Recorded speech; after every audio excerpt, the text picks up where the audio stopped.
Welcome to The B Word, a women's lifestyle podcast. I'm your host, Katie Ploss. I'm a school psychologist, women's wellness coach, a doula, and the founder of BU, a women's wellness community. I created The B Word to share my stories, knowledge, and training to help you navigate the everyday challenges of being a woman. We discuss everything from navigating dating and relationships, parenting, building a career, to just finding what you're passionate about and figure out who you are meant to be. At The B Word, we aim to destigmatize mental health challenges, grow, heal, and empower you to be your most authentic self. Let's dive into today's episode. Hello, and welcome to this week's episode of The B Word. And I am so excited. I'm excited every week, you guys. I know it's how I start every episode, but I'm particularly excited this week because I have a fellow school psychologist joining me this week. Her name is Courtney Johnson, and her and I connected on Instagram probably a year ago now, or maybe a little less than that. And her and I just have a lot of really random things in common. And so we have connected over the last several months, and we had to get together to do a podcast episode for you all. And I think I don't know if it's a school psych thing or it's just women that are in this field, but we're all about forging our own path. And I really want to talk to you all about that this week and what it takes to really forge your own way in this world and find a career and find a lifestyle that is best suited to doing what you love, what you're good at, and what's good for you and your health and your body. And Courtney kind of embodies all of those things. So I'm excited to have her today. Welcome, Courtney, to The B Word. Hello, it's good to be here. Hi. I'm excited to get into it. So tell me, how did you get started on Instagram? Because I think I know that's how I found you, but Yeah. how did you get started doing school psych? You started with school psych content, right? I think I started with workout content. Did you really? Okay. Yeah, I was I did not have, fun fact, I did not have social media until I was in grad school, and my cohort was like, we're going to have a Facebook group and you have to be in it. And I was like, so I actually came by social media the way of grad school. And then I was exercising to just manage my mental health in grad school and like movement and just trying to take care of myself. And I was just barely sharing anything. I guess Instagram was just like new then. So I just made an account over there, posted. But What year did you finish your program? 2015. So you finished in 15. I started in 15. Okay. But I remember too, like my cohort being like, we're making a Facebook group. I remember that I don't know if they do that anymore. I have I no don't idea. either. God, we're getting old. No, it was really helpful. Like everyone like was. in with like group projects and stuff. Yeah. I wish I had it now because I'm doing my doctorate online and I feel like there isn't really a space for our cohort to like connect about questions and stuff. But Facebook is like for old fogies now. Is that a thing? You should ask WhatsApp or something. We could probably do that. I feel like I know. It really does help to connect. And what I love about your journey too is that you also I really did get into exercise and movement during grad school. I think that was such a huge piece of managing my mind and my stress and all of the things. But I specifically worked at Yoga 6, and you are also you're becoming an instructor at Yoga 6. And you're obviously, I was in Chicago, you're in Virginia, but still, it's just funny how we connected even on that like really random thing, being school psychs and having Yoga 6 in common. So I absolutely love that. Yeah. It's been an interesting voyage of like how things have looked during grad school and as you get older and like what you still keep going in different ways. So it's been cool.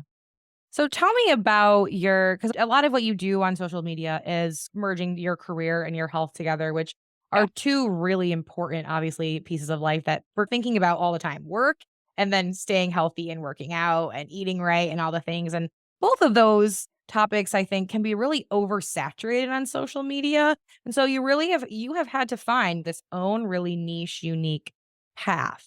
So tell me, like, what inspired you to get started and what is your journey with your health? Kind of give us kind of the backstory here. Yeah. So let's go back to getting out of grad school. So I got out of grad school. I got my first job.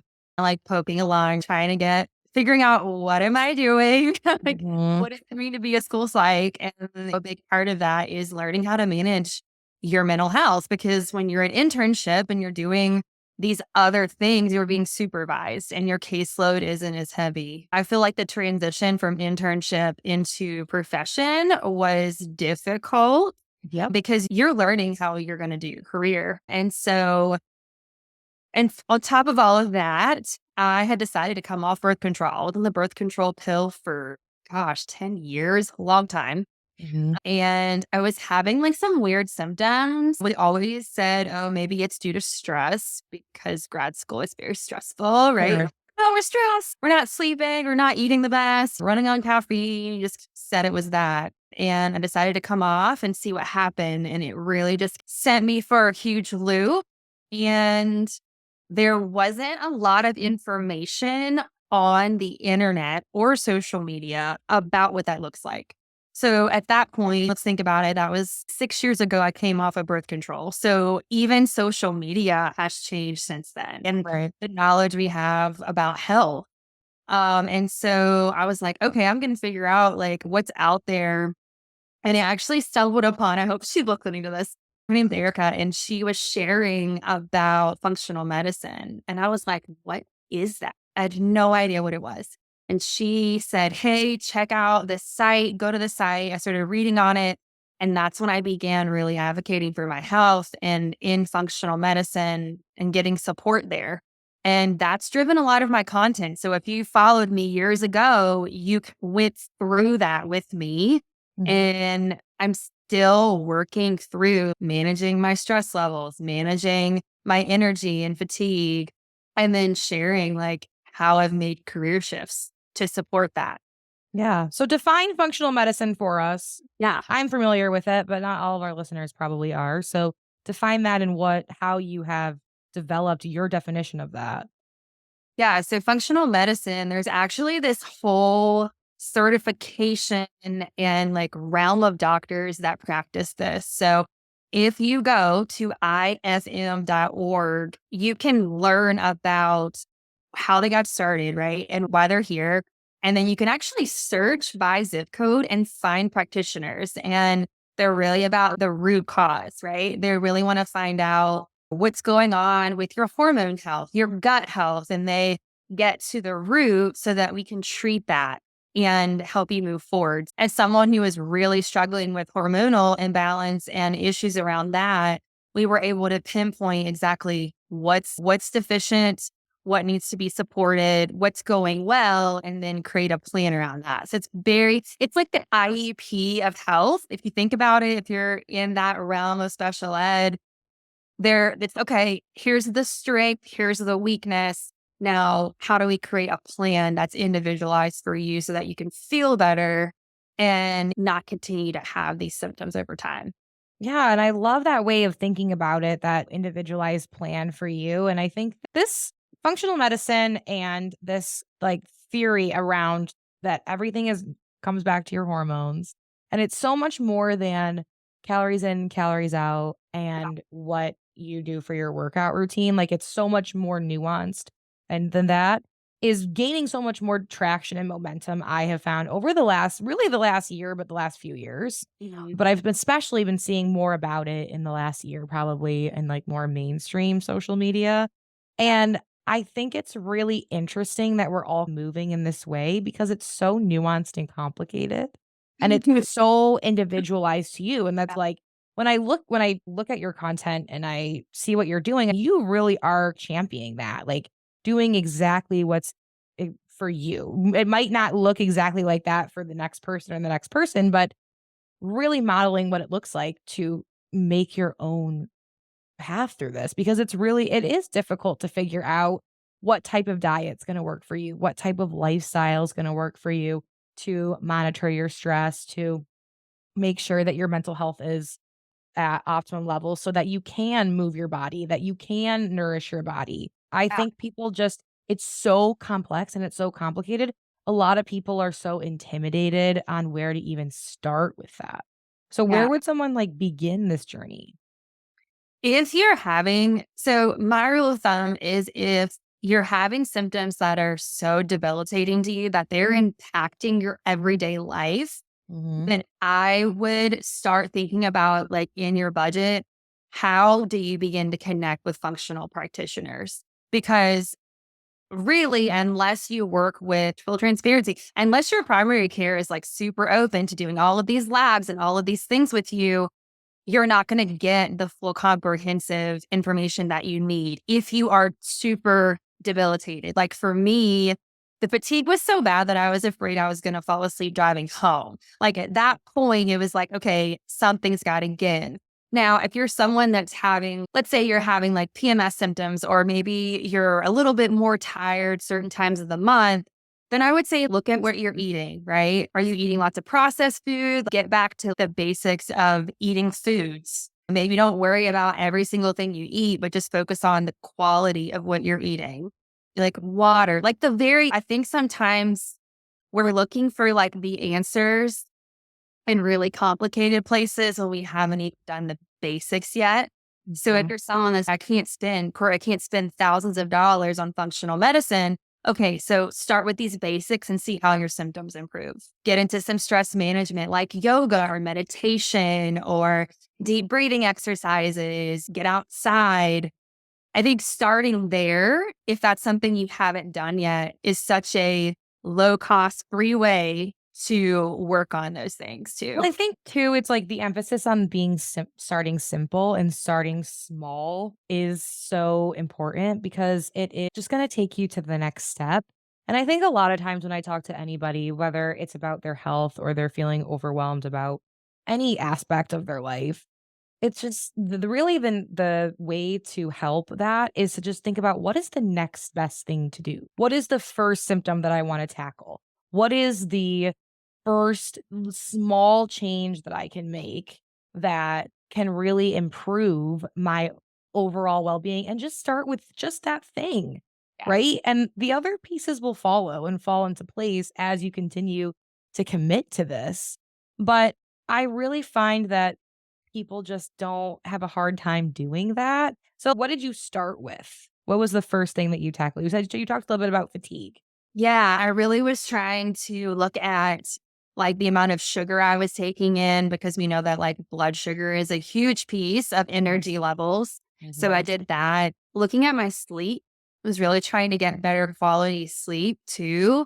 Because the first thing you think of fatigue, is this due to lack of sleep, lack of quality of sleep, or is it actually like a deficiency somewhere? Yeah.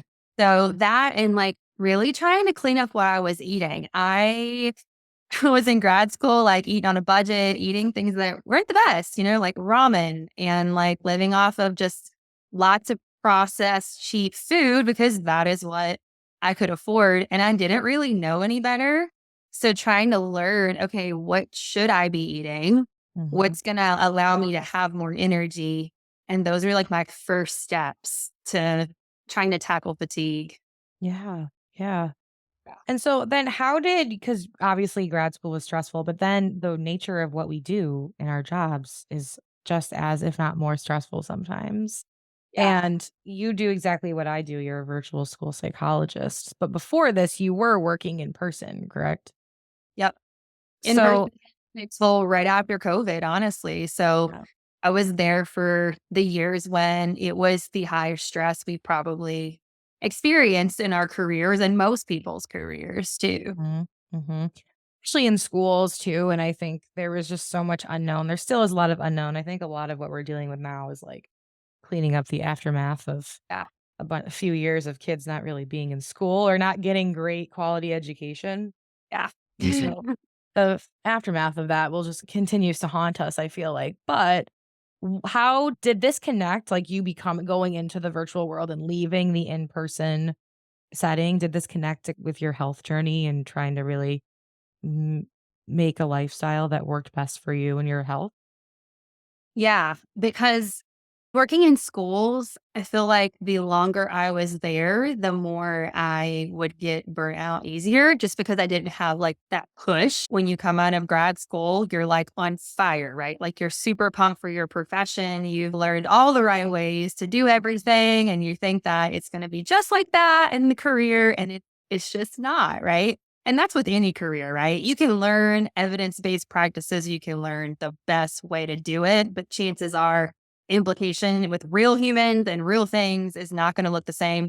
And so after many years of just like having to work more hours or drive all over, I worked in a very rural area. So spent a lot of time driving, a lot of time working through problems that I really shouldn't have to work through in my job. And that's what was making me tired. It wasn't the actual job. It was like all the other variables that I had to navigate. So looking at virtual, I was like, this is a way for me to love my career, love my job, and not have to be exhausted by driving hours a day from school to school, for example. So I made that connection. And honestly, it was so scary because this will be my third year as a virtual site coming up. When I started applying, I didn't know anybody that was a virtual psychic. I had no idea. There was like no one I followed on Instagram. I like had no clue how to do this. I heard about it at NASP and it was like, Yeah, oh, like how did this I fell into virtual psych. So how did yeah, this like kind like of tuck and rolled in. Like seriously. So I guess it was like the national convention was virtual one year.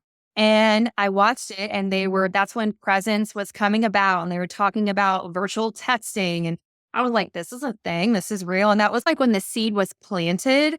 Mm. And then that next year is when I started really looking into, is this real? That was like I was like, is this real? Can I do this? And I just started looking at jobs on LinkedIn and talking to people and just like navigating my way and talking to anybody that would give me information on what it was like, and then went through the application process.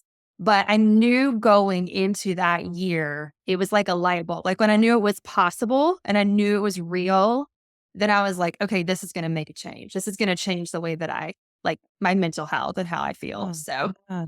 that was like the switch. Yeah, I fell into it similarly, I guess. Long story short, and I've told the listeners this, Yeah. when I started my podcast, I was in transition, like unbeknownst to me. I like on a whim applied for an in-person job that I had always wanted. I wanted to go at some point in my life to my hometown and work in my hometown. This was just like a dream that I held on to for much too long. And so so on a whim, I applied and I took this job and then my podcast came out and my podcast was such a disconnect from what we do in schools. It was totally raw. It was all about my story. Yeah. And my hometown obviously is small. And so people got wind of it and they rescinded my job offer. And so I was like, I was Yeah. I yeah, I was like, what am I gonna do?" And I had dipped my toe in the virtual world because at my former district that I was at before, I was always assigned to their virtual school even before COVID.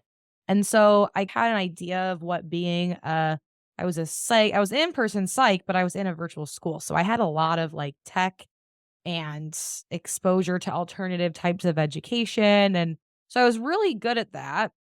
And I like fell into as I started interviewing and considering contract work because I was scrambling at the end of the school year because I was like, "Oh god, I gotta find a job." Luckily, there's Yeah. a shortage, so we can work pretty much anywhere. Didn't take that long to have a lot of offers on the table, but because I had this almost like shift in am I the right fit for being a school psych because I have this like other life or this other now very public story out there and Yeah. am I a fit in working in schools? And so that's how I found my way not only into contract work but then into virtual work and taking upon my previous experience and then the of being virtual and then wanting to do something totally flexible. That's how I fell into it. So it was very roundabout. I didn't even expect to end up being virtual when I Yeah. started. And so I didn't know it was a thing either. I thought it was and then a lot of grad programs and even at NASP, I felt like they started to poo it after a while.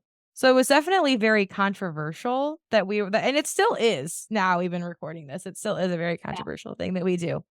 But I totally agree with you that it changed the game of my mental health, and I really found my got my groove back as far as what we actually do as school psychs. And I Yeah. felt that I really started to get to do that without all of the political BS of working in person. Yeah. Now, knowing that mental health, a lot of people talk about like with the pandemic and isolation and everybody being virtual and separated, that we miss that like face to face, in person together time.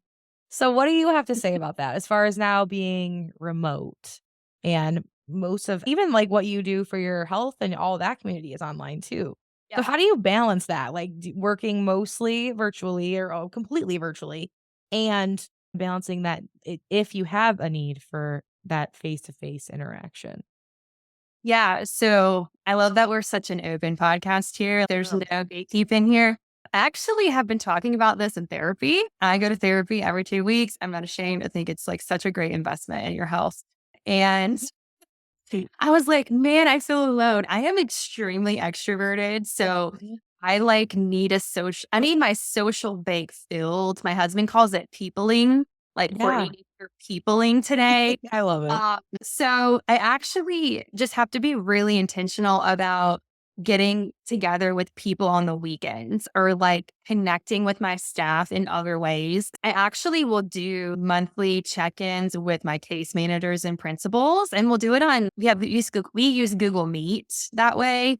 But as far as it's just going to sound wild to some people, but I don't really miss it in my job. I feel like I get enough connection from people. Y'all know we talk to people all day in person. It's the same thing when you're virtual. People have Yep. questions, you're in meetings, you're getting plenty of socialization. And then I just think about what do I need socially each week that works for me? And everybody's going to be different. And just like making sure I have that consistency. Like I'm going out of the house and seeing people who are like going to coffee or going for a walk or just being intentional. You don't have to go rage on the weekends to fill your cup since you're not in person during the week. I always feel like it's better because my cup isn't empty. Like when I was in person and I was at everyone's beck and call, I love them. Yes, I do. I love them so much. But like you go to the bathroom and someone's, hey, I have a question. Let me You're pick like, your brain. wanna pee. Like, My favorite term. Let me pick your brain, and you're literally like, "I just have to go to the bathroom." I Like, I'm just just trying to really eat. I'm trying to do anything. like, I just tested for 3 hours and I have to pee. Like, I remember I would be, like, walking in the office and I would literally this sounds so bad, I would hold my finger, be like, 1 minute. Like, Mhm. I gotta go. Like, I'll be out in a second. No. Gotta go. Yeah. I know, and it is. It's so draining, and I it's like it's a double-edged sword because I do appreciate that people value my expertise and what I have to say about a situation or whatever. But yeah, it is so draining to be on all the time like that. And Mhm. I have found too that I can find this balance and I can be so much more present in my personal life. Like I can. With before, if when I was totally I think about when I was totally face to face, even like during my internship year, and I was doing an hour commute each way. So 2 hours of driving. I'd be at work, my internship all day. I was very regimented with working out even then. So I would work out every night and then I would make a very healthy dinner every night and I would wake up and do it all again. I think about that now and Yeah. being in person and doing all of that, and then also, like, maintaining a social life. I don't know if it's because 'cause I'm getting older. I don't know if it's just, like, life experience. I don't know what it is, but I just can't imagine sustaining that. Yeah. It's thinking about I think it's the flexibility too. Like Mm. a lot of like when people ask me like, what do you love the most about virtual? It's there's like some flexibility because when you're on all day long, I explain it to people that don't do our job. If you're in special ed or you're managing a caseload or you're a school psych and you're on camera, it's not like we're just like sitting there, passerby listening to like I wish. we're the Some leading days. most of the time we're like leading it. We're like asking questions. We're on. We're like taking in data and trying to help people make decisions. So like decision fatigue is real. And I think that, like you said, having structure like that and oh my gosh, I have to like stick to this schedule. It's exhausting. Like you want a little bit of spice in your life and to not do the same thing every day. Yeah. Oh, that monotony, it just Yeah. it kills you, I swear, and I think it's so important that you can, and even in a job like school psych, where in education in general, where it's historically been so structured and there has been a certain way to do it, I really appreciate people in this field and in any field or in any area of life that are really intentionally showing that it can be done differently in order for the best outcomes for yourself, for others, for the people you work with. And but not very many people do that. What do you think is the block? Why do you, what is the magic sauce in really being this type of person that forages your own path? I think you just have to I have this thing on my desk every day that says, like, that fear is the mind killer. Mhm. And if you can just go through fear and leave it behind, acknowledge it and move through it, then that's when you really get to go into new territory, right? Because anything new is going to be scary, especially when it's something like new in your profession that not many people have done, that's going to require you to figure it out. I think there can be like this overwhelm of, oh my gosh, I'm barely holding on in person. How am I going to figure out virtual? And just like that self belief that just move forward into it. As long as you know that you're doing it for the right reasons and that it's going to support your life moving forward and your mental health, your physical health. If you have a family, me and you can probably talk about this for a while, but the changes in your mental health are going to be big. You don't realize how much seeing the sun and having windows in your Mm. office makes a difference for just like your vitality in life. If it's something that you're afraid of, just assess whether it's actually like fear, right? Are you going to be eaten by a lion if you do this? Is something catastrophic going to happen? Or are you just afraid because you haven't done it before? And Yeah. really think about that. I think too, and going back to what we were talking about with your health journey and how it rolls into how you made this career move, is that no one was like telling you to do these things or take these risks, right? This is very internal and intrinsic that you move through the fear and the what ifs and the unknown. And I think a lot of people are everybody, not a lot of people, everybody has some amount of resistance to that going against the grain, right? Like even you're talking about like getting off of birth control, right? And you have a bunch of symptoms and your doctor wasn't like if you have a standard PCP, like that isn't really going to engage with you in a functional medicine way of like really problem solving and critically looking at all of your hormones and your symptoms and your lifestyle and your diet and everything, right? It's the Right. same thing in our careers. Nobody is going to tell you to do that. Nobody's going to hold your hand. And I Right. think we have been structured and raised in different, whether it's going to school or the families that we're raised in, is you need to do what you're prescribed to do. So if a doctor prescribes you this pill, you take it. You don't ask questions, especially for women, I think too. Yeah. Like we're really told like you just follow this path. And even as school psychs, right? You follow this path, you go through grad school. And even like I remember my grad program was like, don't work for contract companies. You need to be employed by a district. You'll make the most difference that way. And really, really put a lot of boundaries as to Mhm. what we were supposed to do and how things were supposed to look. Yeah. And both in my professional life and my personal life, I have had to really reevaluate whether those things continue to be the right thing for me. And it changes over time. Like what I'm doing right now might is probably not going to be what I'm doing exactly in 5 years. I think that I have proven enough to myself enough times over is that I'm like forever changing and adapting and modifying based on where I am in the present moment. But I think it's so interesting that people are like, so stuck and resistant to doing anything other than exactly what has been laid out for them. And Yeah. when that is not present, there's so much fear. Yeah. Cause there's like the trajectory of what you're expected. I know it's get a job, pay into retirement, work for 30 years, do it this way. And then if God willing, you live that long, then you get to enjoy all these things that you worked so hard for. But I see this too.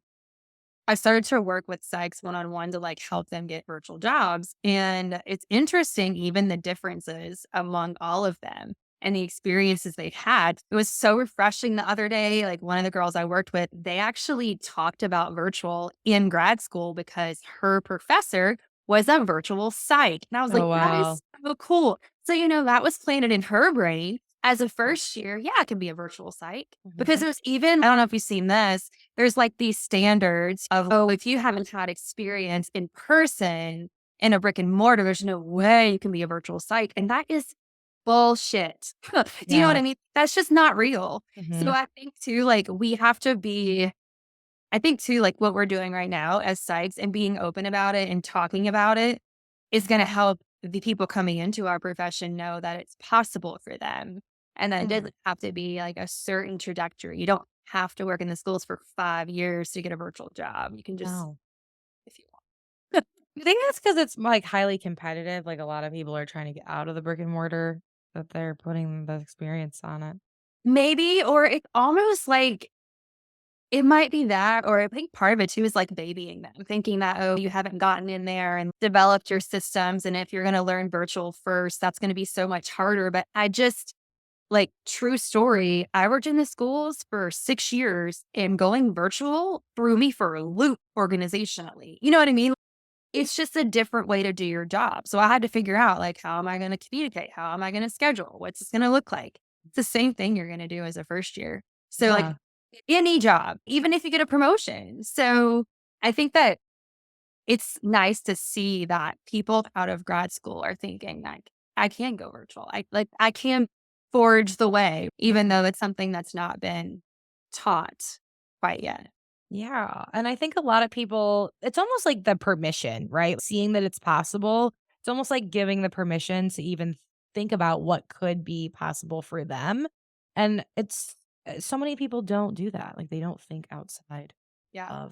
of the box. Has this something that comes naturally to you? It seems like it does. This is, like, how you've always lived your life, but no, Yeah. Like I have a father who taught me that go your own way. Essentially, that was the way. Don't worry about what everybody else is doing. Do what you want to do. Do what you feels right to you. Lean into yourself. And that's something like it's not easy, right? I did have peer pressure. I did do things I probably shouldn't have done. But coming back to that and decision making and being like, okay, this is what I want to do. And even though all these other people said that I couldn't or that I wouldn't be great at it or I wouldn't be effective at it, I'm going to do it anyway mhm, because I believe in that I can do this. mhm. So I think it just comes with like building belief in yourself because then you can just apply that to anything. Yeah, it's so true. And you said that you go to therapy regularly. I know you move your body a ton. Tell us about that work that you do with your health and how you fell into that and that community that you work with. Yeah. Internship, I was working in North Carolina and then we ended up moving back to Virginia. That's where I'm from. And I just was like, we were transplanted so many different places because of grad school and things. I didn't really have a local community yet.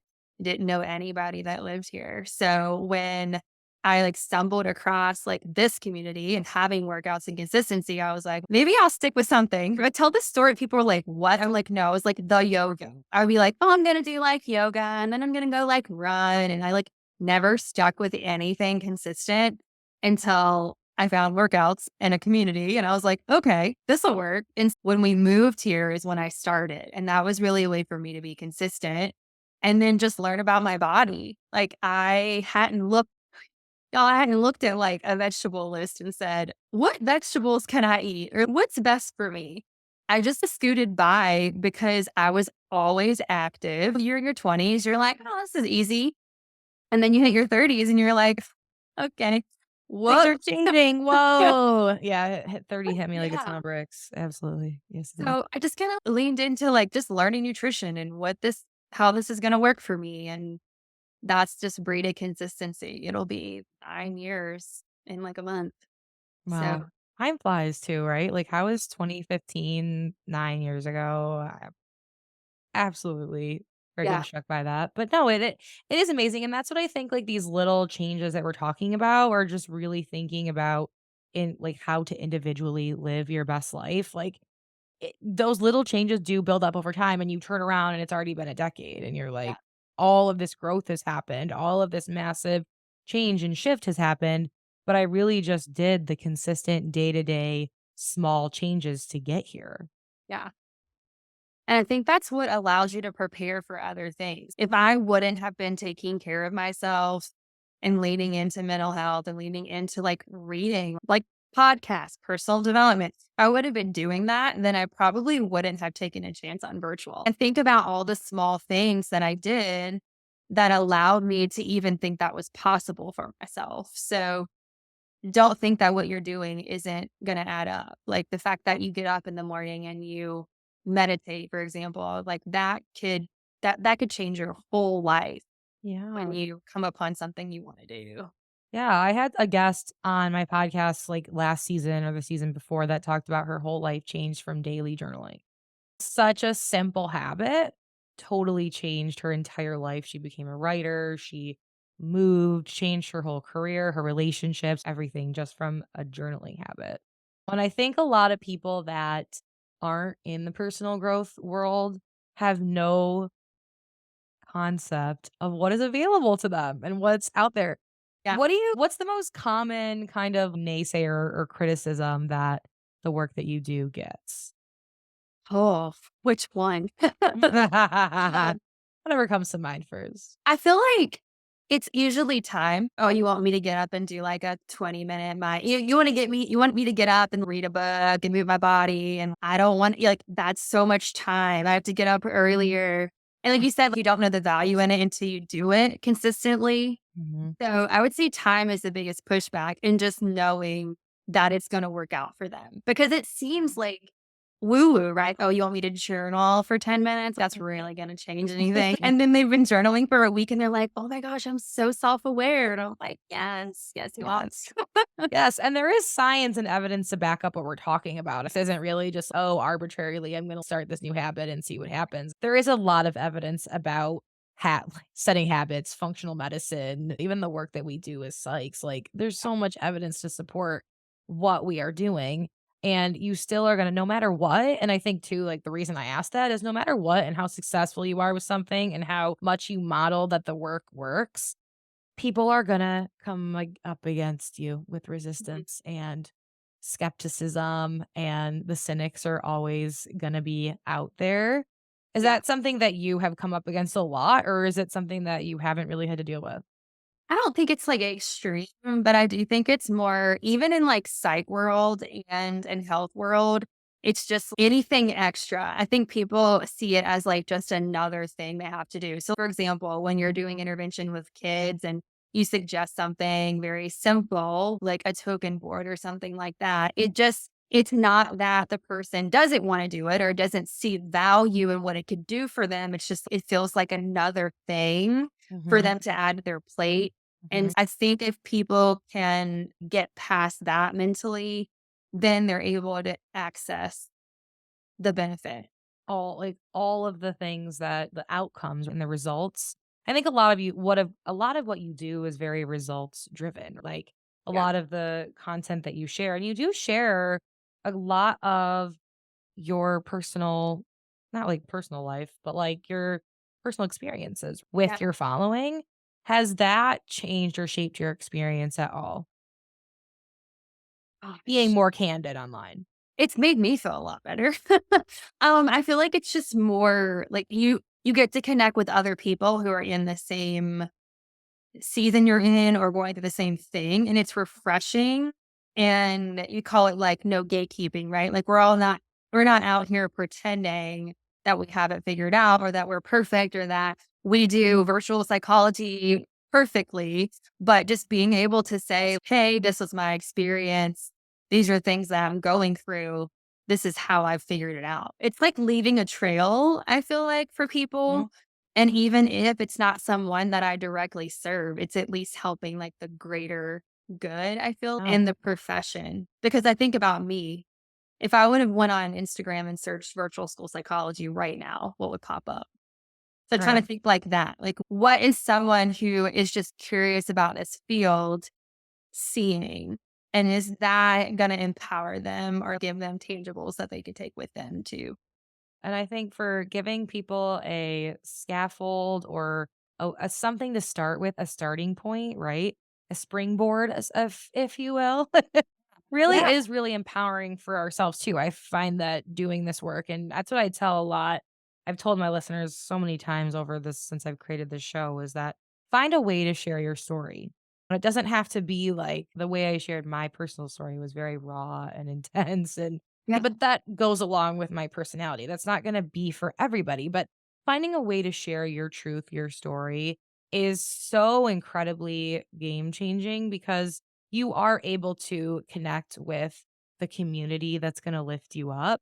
And there's always going to be like cynics, or there's always going to be like sticks in the mud as far as you're going to have a shitty appointment with Yeah. a PCP or like a really, or at your job, like a really skeptical client, or in with the work that we do, teachers or parents or whatever.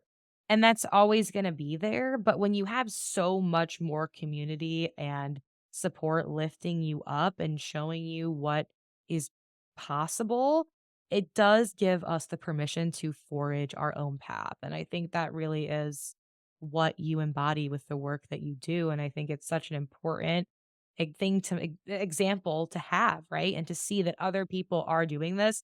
They're Yeah. taking school psychology is such a neat, it's first of all, it's a very niche career. A lot of people don't even know we exist.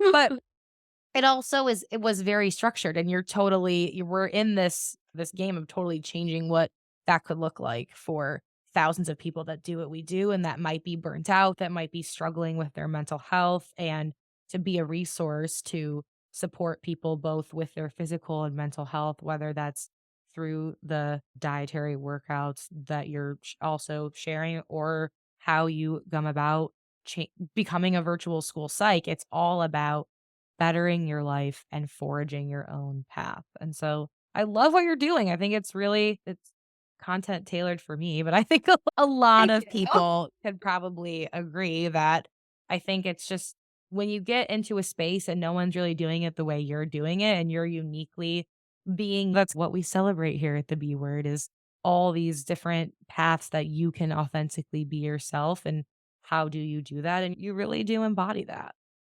Thanks.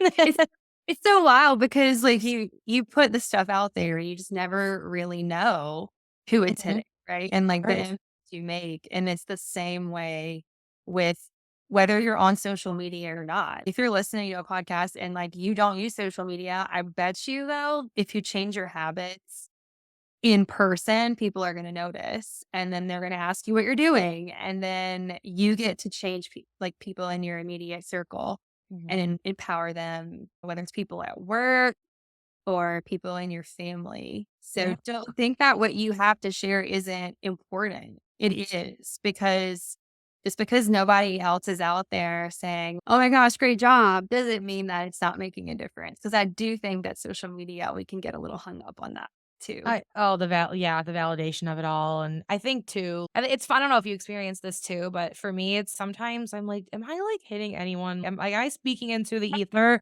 like that? No one, whatever, Yeah. and I'll just be in that for a little while, and the universe will send me a nudge of somebody that really connected with my content, or somebody is like, this made such a huge difference, or this podcast episode totally changed my life, or whatever, and I'm like.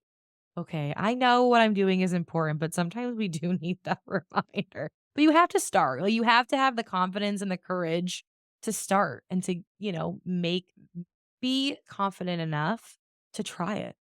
Yeah. Definitely wondering if does anybody care? I know.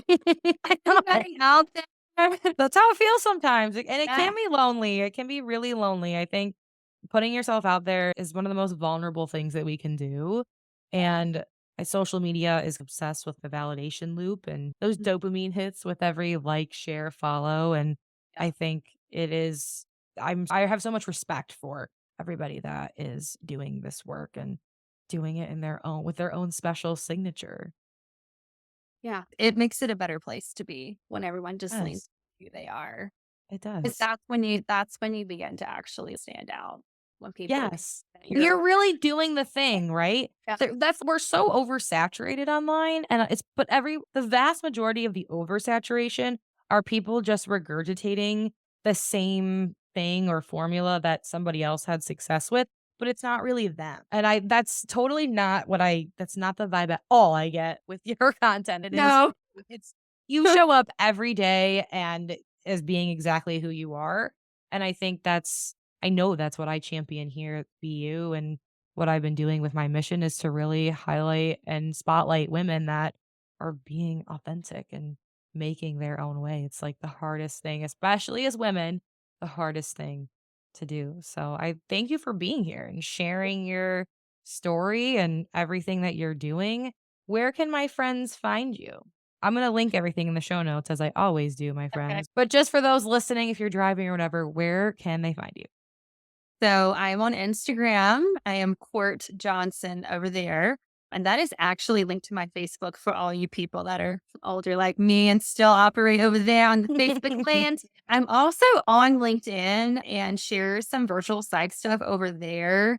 So if you are over on LinkedIn, just type in Courtney Johnson, AM in healthcare, and you'll find me on We need to LinkedIn. connect on LinkedIn too. Yeah, we do. I'm running to LinkedIn to get us connected because we're connected on Instagram right now, but I will link everything in the show notes. So if you want to learn more about Courtney, what she's up to, and the work that she is doing for my fellow virtual school psychs and women all everywhere, I will link all of that. This has been another awesome episode. That's all for this episode of The B Word. Don't forget to check out the show notes for any resources we shared with you today, as well as finding our links to our Instagram, Facebook, YouTube channel, and our website, bucommunity.com. You can find out all of our course offerings, memberships, opportunities to work with me individually, and more. That's all for now. See you next time.